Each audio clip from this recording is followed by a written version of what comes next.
मला ना आजकाल एक नवीन छंद जडला आहे. जेव्हा आपण असं कोणाशी तरी काहीतरी इमोशनल गैरसमज म्हणा किंवा सॉर्ट ऑफ थिंग्स होतात किंवा काहीतरी विचार करायला लावण्यासारख्या गोष्टी घडतात, तेव्हा ना मी ते ChatGPTशी डिस्कस करते. अर्थात ते डिस्कस करण्यामध्ये मी असा प्रॉम्प्ट देते ChatGPTला की ChatGPTने मला प्रश्न विचारावेत की जेणेकरून जे माझ्या डोक्यात चाललं आहे ते मला योग्य शब्दात व्यक्त करता यावं. ह्यानं होतं काय की मी जेव्हा त्या प्रश्नांची उत्तरं देत असते तर एक फोकस होतो की नेमकं काय खटकलं आहे, नेमकं कशाचा मी विचार करते, ओव्हर थिंकिंग करते, काय करते, जे काही असेल ते फोकस होऊन उत्तरं देण्याच्या प्रोसेसमध्ये मला माझ्या आत काय चाललं आहे ते कळतं. तर हे असं बोलत असताना ChatGPT मला I will be glad to be here, नाही का, to help you in a emotional cleansing. तर मला तो शब्द फार इंटरेस्टिंग वाटला, इमोशनल क्लेन्झिंग, की भावनांची साफसफाई. अगदी शब्दशः अर्थ मराठीत सांगायचं झाला तर. पण ही संकल्पनाच किती छान आहे. तर मी नेहमी भावनांविषयी बोलताना एक उदाहरण देते. जेव्हा सायकोसोमॅटिक डिसऑर्डर म्हणजे मनाच्या न व्यक्त केलेल्या भावनांचा जो शरीरावरती त्रास होतो, त्या ज्या डिसऑर्डर्स आहेत, ह्याच्या विषयी बोलताना यापूर्वीही मी सांगितलेलं होतं की मनातल्या साठलेल्या भावना आणि तुंबलेलं गटार ह्याची जर कंपॅरिझन केली तर तुंबलेलं गटार जसं दुर्गंध पसरवतं, रोगराई पसरवतं, तसंच मनाच्या निचरा न झालेल्या ज्या भावना असतात त्या एका जागी साठल्या की त्या शरीरावरती परिणाम करतात. तर ह्यासाठी इमोशनल क्लिन्सिंग गरजेचं आहे. कारण कसं होतं, बरेचदा ना आपल्याला एकतर कळत नसतं की नेमकं आपल्याला काय आपल्या भावना आहेत मनामध्ये या घडीला आणि त्या कुणामुळे आहेत, का आहेत, ह्याचा आपण कधी खोलवर विचार करतच नाही. एकतर आपण परिस्थितीला किंवा कोणाच्या तरी नावावर त्या गोष्टीचं खापर फोडतो आणि तिथेच गप्प बसतो. पण हे का होतं आहे असं, माझे विचार कुठल्या दिशेने जात आहेत, नेमकं मला काय सांगतायत, नेमकी माझी काय भावना आहे, मला राग येतो आहे, मी अपसेट आहे, सॅड आहे, नर्वस आहे, चिडचिड होती आहे, का कसं तरी होतं आहे, हा एक कॉमन टॅग आपण लावतो आणि गोष्टी सोडून देतो. पण खरंच हे इमोशनल क्लिन्झिंग करणं किती गरजेचं आहे. जर तुम्हाला कळलंच नाही की तुम्ही काय नेमकं मनात धरून ठेवलं आहे, तर ते तुमचं कसं तरी होतं आहे किंवा चिडचिड होती आहे, फ्रस्ट्रेशन आलं आहे, इरिटेशन होतं आहे, ह्या सगळ्या कॉमन ह्याच्यातून तुमची सुटका होणारच नाही. जोपर्यंत तुम्ही एखाद्या भावनेला क्लिअर असं नाव देत नाही की मला नेमकं काय होतं आहे, असा प्रश्न जोपर्यंत स्वतःला विचारत नाही, तोपर्यंत तुमच्या मनात काय चाललं आहे हे तुम्हाला कळूनच येणार नाही. अगदी सोप्या सोप्या गोष्टी असतात. त्यासाठी जर्नलिंग करणं म्हणजे डायरी लिहिणं असेल किंवा मुलींच्या बाबतीत कसं असतं, मुली बरेचदा किंवा महिला वर्गच एकंदरीत मैत्रिणींशी बरेचदा वेंट आऊट करतो, म्हणजे जे काही घडलं आहे ते जसंच्या तसं सांगून रिकामी होतात महिला. त्यामुळे त्या मनावरचं ओझं हलकं होतं आणि बोलता बोलता कदाचित मैत्रिणीकडून किंवा ज्यांच्याशी बोलतायत त्यांच्याकडून काहीतरी उपाय सुचवला जातो किंवा त्या भावनेला काय नाव नेमकं द्यायचं हे सुचवलं जातं आणि त्याच्यातून ती प्रोसेस हलकी होऊन जाते.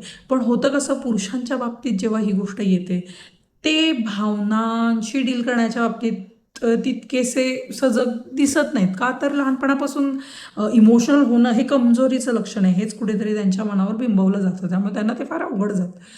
पण तसं बघायला गेलं तर महिला असू देत किंवा पुरुष असू देत, ह्युमन्स आहे म्हटल्यावरती इमोशन्स, भावना असणं हे स्वाभाविक आहे, साहजिक आहे. तो तुमचा मनुष्य असण्याचा एक पुरावा आहे की तुम्हाला भावना आहेत. तर अशा ह्या भावना तुमच्या स्वतःच जर तुम्ही समजून नाही घेतल्या तर तुम्ही समोरच्यापर्यंत पोचवू शकत नाही. पर्यायी होतं काय, समोरचा माणूस गोंधळलेल्या मनस्थितीत राहतं आणि ना त्यांना काय कळतं की तुमच्या वागण्यात बदल का झाला आहे, ना तुमचं तुम्हाला कळतं आणि मग ते वाद म्हणा, काही जे असेल ते चिघळत जातात गोष्टी. तर हे असं सगळं होऊ देण्यापेक्षा ज्या पण दिवशी, हां, अगदीच छोट्या छोट्या गोष्टींकडे फार झूम करून बघायची गरज आहे असं नाही, कारण ते परत मग ओव्हर थिंकिंगकडे जाता तुम्ही. तर त्यापेक्षा जेव्हा एखादी मोठी घटना घडली असेल आणि फार वेळ तुम्ही त्या घटनेच्या प्रतिसादातून पडसादातून बाहेरच येत नसाल, की राग होतोय, चिडचिड होते, इरिटेशन येतं, फ्रस्ट्रेशन येतं, अपसेट आहे, जे पण शब्द तुम्हाला वरवर सुचत आहेत तुमच्या त्या मूडसाठी, तर त्याच्या खोलात जाऊन तुम्ही एकदा बघितलं पाहिजे. आता हे इमोशनल क्लिन्झिंग करायचं म्हणजे नेमकं करायचं काय, कुणी करायचं, का करायचं, ह्या सगळ्याविषयी बोलायचं झालं तर इमोशनल क्लिन्झिंग म्हणजे काय, तर मनातल्या ज्या पण काही निगेटिव्ह किंवा कुठल्याही प्रकारच्या भावना असतील ज्या सतत धरून ठेवल्यामुळे तुम्हाला त्रास होतोय, तर त्यांना योग्य पद्धतीने व्यक्त करायचं, मनातून जाऊन द्यायचं, लेट गो करायचं. थोडक्यात आता समजा तुमचा स्वभाव जर असा झाला आहे की सतत छोट्या छोट्या गोष्टी मनाला लागत आहेत, छोट्या छोट्या गोष्टींवरून चिडचिड होतं आहे, छोट्या छोट्या गोष्टींवरून रडू येतं आहे. अर्थात त्यामागची कारणं बरीच वेगळी वेगळी असू शकतात. हार्मोनल असू शकतात, तुमच्या स्ट्रेसमुळे असू शकतात, तुमच्या घरात एकंदरीत काही स्ट्रेस चालू असेल, आजूबाजूला काहीतरी स्ट्रेस चालू असेल, काहीही एन नंबर ऑफ रिझन्स असू शकतात. पण जर तुम्हाला कळतं आहे की तुमची सतत चिडचिड होती आहे, तुमची झोप नाही होत आहे, तुम्हाला सतत प्रेशर कुकरसारखं वाटतं आहे की सगळ्या गोष्टी आत साठत चालल्यात आणि कधी पण याचा भडका उडू शकतो, तर अगदी भडका उडेपर्यंत वाट बघायची काही एक गरज नाही आहे. आपण त्या त्या वेळेला त्या त्या गोष्टी मनातून योग्य पद्धतीने बाजूला करून यातून सुटका करून घेऊच शकतो. तर करायचं काय याच्यासाठी, मुळात शक्यतो जेव्हा पण तुम्हाला असा भावनिकदृष्ट्या लो फील होतं आहे किंवा हायपर फील होतं आहे, तर त्यावेळी तुमच्या त्या भावनांना योग्य असं नाव द्या. आता कसं तरी होतं आहे, हा खूप जनरलाइज टर्म झाला. तर नेमकं काय होतं आहे, राग येतो आहे, वाईट वाटतंय, गिल्टी वाटतंय, म्हणजे अपराधीपणाची भावना वाटते आहे, का माझ्यावर अन्याय झाला आहे असं वाटतंय, जे काही असेल ते, हे जेव्हा तुम्ही सेपरेट कराल तेव्हा त्या भावनेच्या मुळाशी जाणं सोपं होतं. आणि एकदा काय तुम्ही मुळाशी गेलात की त्याच्यावरती उपाय काढणं सोपं होतं. तर असे एकतर त्या भावनेला नाव द्यायचं, का तर त्याच भावना मनामध्ये साठून त्याचा आपल्याला त्रास होऊ नये म्हणून. याच्यानंतर काय करायचं, शक्य असेल तर लिहून काढायच्या तुमच्या ज्या पण घटनांमुळे तुम्हाला मानसिक त्रास होतो आहे किंवा दडपण आल्यासारखं वाटतं आहे, जे काही होतं आहे ते.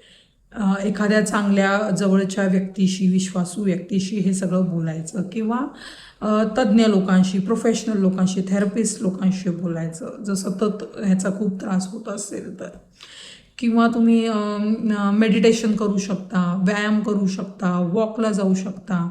स्वतःला आनंदी ठेवायसाठी जे जे करणं तुम्हाला चांगलं वाटतं आणि ज्याच्यात दुसऱ्याचं नुकसान नाही अशी कुठलीही गोष्ट करू शकता.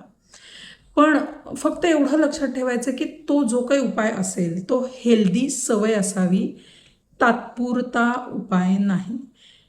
टॉक्सिक पॉझिटिव्हिटी नाही. आता तुम्ही म्हणाल टॉक्सिक पॉझिटिव्हिटी काय असते, म्हणजे खरोखर अगदी फार चिंताजनक परिस्थिती चालू आहे आणि तरी जबरदस्ती स्वतःला सांगत राहायचं नाही सगळं ठीक आहे, सगळं पॉझिटिव्ह आहे, सगळं चांगलं होणार आहे. नाही, असं होत नाही. प्रॅक्टिकली ज्या गोष्टी आहेत, जिथे अडचणी आहेत त्या मान्य कराव्या लागतात, ती परिस्थिती स्वीकारावी लागते आणि त्यानुसारच त्याच्यातून मार्ग काढावा लागतो. आणि जेव्हा तुम्हाला ह्या काही घटना घडत असतात तेव्हा आपण अवेअर नसतो की त्या गोष्टी आपल्या कितपत परिणाम करतात. पण जेव्हा आपण एकांतात असतो, ह्या गोष्टींचा खोल विचार करतो तेव्हा आपल्याला कळायला लागतं. तर अशावेळी स्वतःला थोडा एकांत द्यायचा, त्यावेळी हा सगळा विचार करायचा की नेमकं काय माझ्या मनाला त्रास देत आहे आणि ह्याविषयी एक एक एक एक एक एक करून उपाययोजना करायची. सुरुवात तर तिथून आहे जिथे तुम्हाला नेमकं काय खुपतंय हे कळेल. तिथून पुढचा मार्ग तुम्हाला आपोआप सुचत जाईल. तर जसं घराची साफसफाई आपण करतो रोज प्रसन्न राहण्यासाठी, तर तसं मनाची पण साफसफाई केली तर मन तर हलकं होईलच, स्ट्रेसही पळून जाईल आणि पर्यायी आयुष्यही हलकं वाटायला लागेल. बघा पटतंय तर.